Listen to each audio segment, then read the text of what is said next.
Summer officially arrives this Thursday, but things are already heating up as a sweltering heat dome descends upon a large portion of the United States, bringing potentially record-breaking temperatures. According to the National Weather Service, over the next several days, folks in the Midwest and the Northeast could see up to 5 straight days of temperatures of at least 95 degrees. Extreme heat warnings are currently in place in a number of cities, including Chicago, Pittsburgh, Boston, and in New York. And joining us now to talk more about all of this is Jon Nese, Associate Head for Undergraduate Programs in the Department of Meteorology and Atmospheric Science at the Pennsylvania State University. Prior to joining Penn State's faculty, he was Chief Meteorologist at the Franklin Institute Science Museum in Philadelphia and an on-air storm analyst at the Weather Channel. Jon, thanks so much for coming on. We really appreciate it.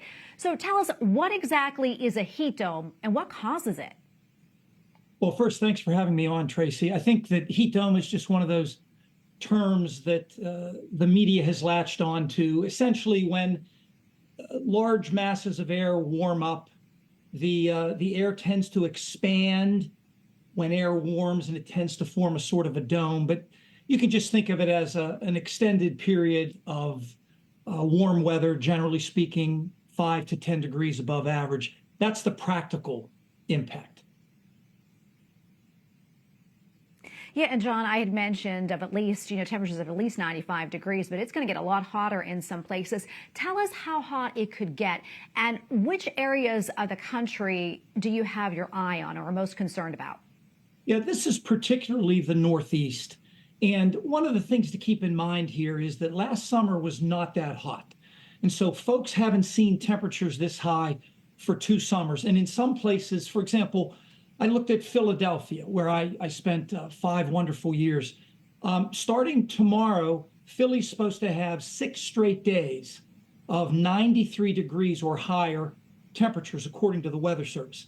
Now, the last time that happened in the month of June was in 1925. So this is kind of early to have weather this warm, and it won't get that cold at night. I mean, temperatures at night are going to be in the 70s.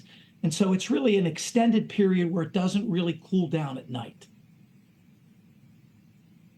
Yeah, and that's a concern in a lot of places, especially those that really don't have, don't have a lot of air conditioning and things like that, like in New England as well. And these high temperatures, are really a concern for everybody, but also the most vulnerable, including the elderly, the really young, and those with respiratory issues. Jon, do you have any tips for these folks on how to stay safe in this extreme weather? Yeah, well, certainly plenty of water is a great place to start. And you're right about the vulnerable populations.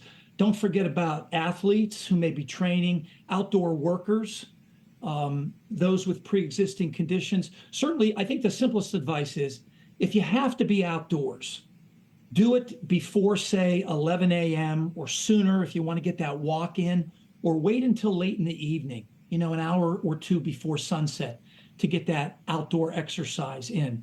But certainly between those times, if you are one of those vulnerable populations, just stay inside if you can. All right, that's good advice there, Jon. Really quickly, I know you've been a meteorologist for a really long time, studying weather patterns. Should we be concerned? Is this a sign of things to come, or maybe is it something more cyclical? Well, we have hot periods during the summer. This is nothing unusual.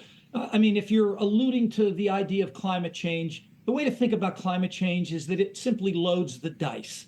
It makes certain outcomes, in this case, hot weather, a little more likely, like rolling a die that has 6 sides, and maybe it's not a fair die, and now maybe 6 comes up a little bit more than 1 does.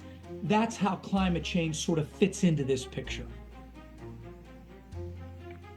All right, we're going to leave it right there. Jon, great to be with you. Thank you so much for your insights. Thank you for having me, Tracy.